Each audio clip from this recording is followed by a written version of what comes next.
안녕하세요. 주드 프라이데이입니다. 오늘은 구독자분이 주신 질문에 답변하는 시간을 갖도록 하겠습니다. 사실 채널을 만들 때 이런 생각도 했어요. 무엇이든 물어보세요. 아무거나 물어보세요. 그걸 제가 다 알고 있어서가 아니라 제 나름대로 생각을 말하는 것도 꽤 재미있을 것 같다는 생각을 했습니다. 자신의 예상이나 생각과 다른 대답을 들었을 때 사고가 확장되는 경험도 있거든요. 그러니 언제라도 저에게 혹은 저의 생각이 궁금하신 지점이 있다면 댓글로 물어봐 주시면 성심성의껏 대답해 드릴 수 있도록 하겠습니다.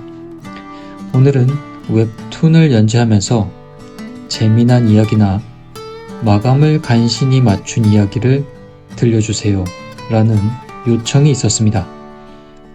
이제 와서 생각을 해보니 사실은 연재 작가에게 있어서 웹툰을 연재하는 것 자체가 가장 신나고 재미난 일이에요. 일하고 있을 때가 제일 즐겁죠. 쉬고 있을 때, 지금처럼 차기작을 준비하고 있을 때가 가장 고통스럽고요. 이게 앉아서 혼자 하는 일이다 보니까 되게 드라마틱한 일은 좀처럼 일어나지 않습니다. 가끔씩 한국에 들어가서 팬미팅을 하거나 단행본 사인회 같은 거를 할 때가 좀 즐겁고 지금은 사라졌는데 예전에는 웹툰니스트 데이라고 1년에 한 번씩 네이버 웹툰 작가가 전부 모여서 노는 날이 있었어요. 초대 가수가 아주 화려했는데 아이유씨도 오시고 샤이니, 여자친구, 트와이스도 오신 적이 있고요. 러블리즈도 왔었던 것 같네요. 저랑 친한 억수씨 작가가 러블리즈 팬이셔서 대기실에서 사인을 받았다고 좋아했던 기억이 있습니다.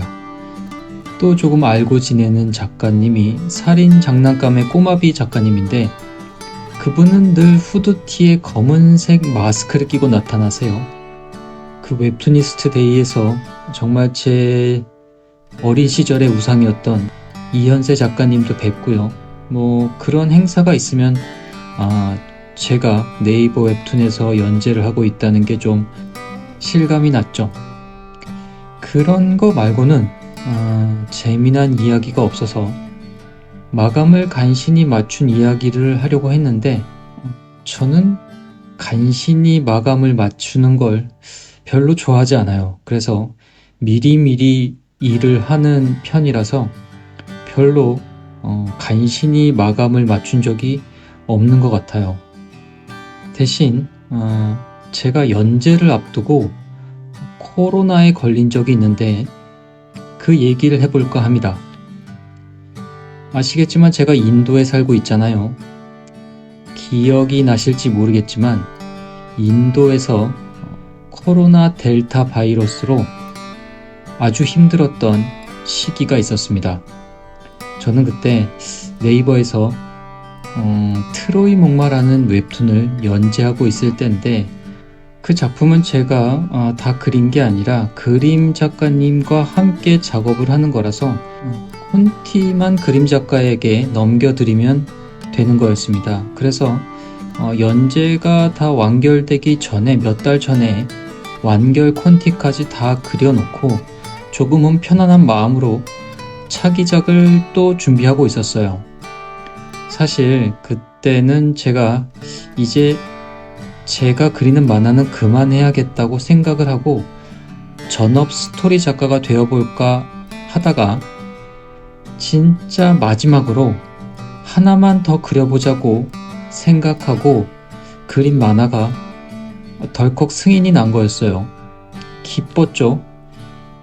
차기작이 결정되는 순간만큼 연재 만화가에게 기쁜 순간이 없습니다. 연재 오픈 일자도 결정이 나고 이제 세이브 원고를 만들기 시작했습니다. 보통 웹툰이 연재를 시작하면 기본 미리 보기가 5회 정도 제공되잖아요. 그 5회차 말고도 만약의 사태를 대비해서 회차를 저축해 두는 걸 세이브 원고라고 하는데, 이 세이브 원고가 굉장히 중요한 게 일단 연재를 시작하면 쉴 수가 없어요. 하루 이틀만 아파도 사실 펑크가 나거든요.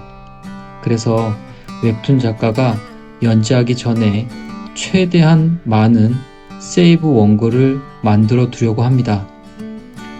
그런데 이 웹툰 오픈을 2주 앞두고서 인도에서 제가 코로나에 걸린 거예요. 제가 코로나에 걸린 때가 델타 바이러스로 인도가 정말 그야말로 쑥대밭이 됐을 때예요.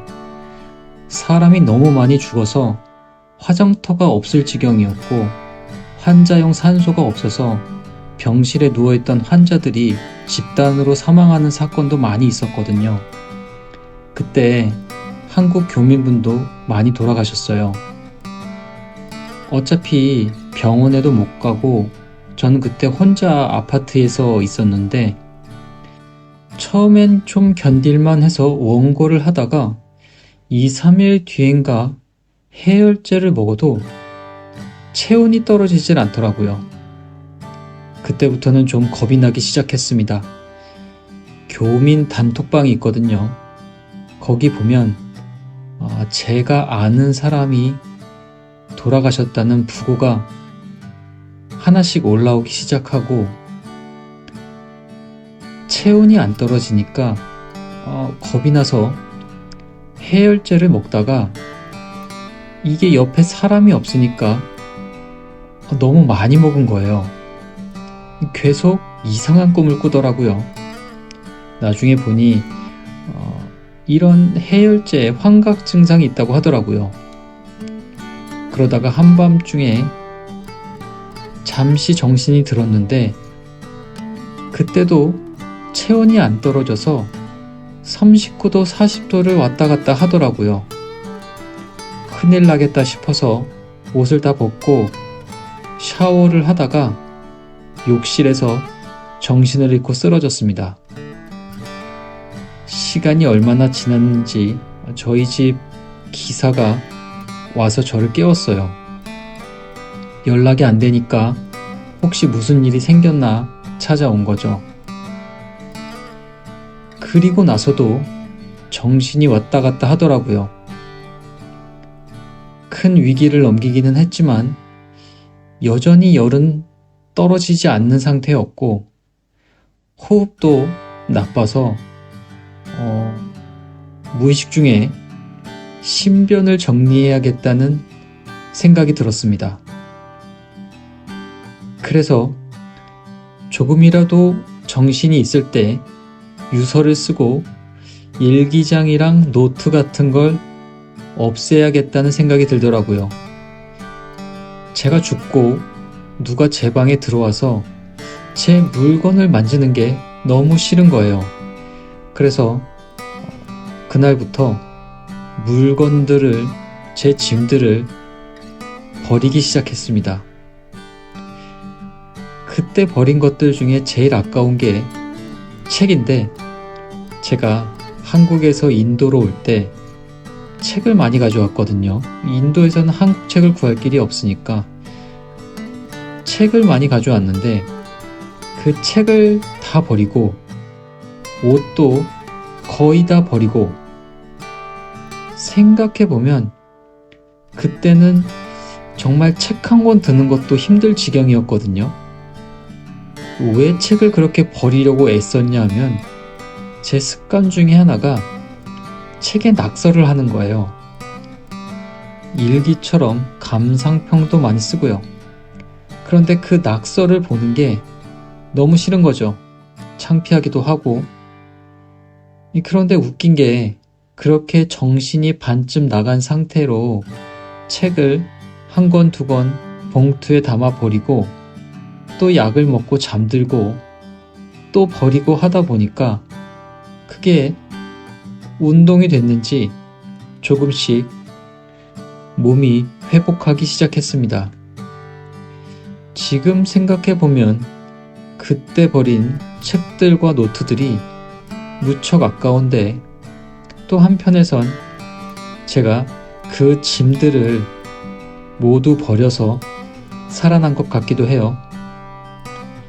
그렇게 한번 죽을 고비를 넘기고 났더니 뭐랄까 세상이 좀 달라 보이긴 하더군요. 삶을 대하는 태도도 조금 변했습니다.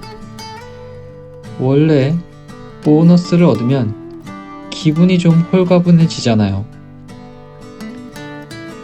그래요. 오늘은 연재를 하면서 재미있었던 이야기를 들려달라고 해서 타국에서 코로나로 죽을 뻔한 이야기를 해봤네요. 그래요. 이 작가라는 직업이 좋은 게 죽을 병에 걸려도 이 일을 할 수 있다는 거예요.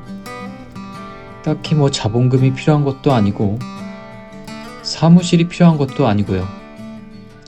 단지 이 우울과 불안이 늘 곁에 있는 건데 전 그게 잉크 같은 존재라고 생각을 합니다. 불안과 우울과 슬픔과 좌절만 있는 게 아니라 만족과 기쁨, 또 성취, 질투, 고통, 외로움, 뭐 그런 것들을 다 갈아 녹여서 선으로 뽑아서 그림을 그린다고 생각을 하면 뭘 그려도 그 안에 어떤 희열이 있어요. 오늘도 펜을 든 수많은 작가님들과 작가 지망생에게 건피를 기원합니다. 여기는 인도 뉴델리. 저는 만화가 주드 프라이데이였습니다. 굿나잇 혹은 굿모닝입니다.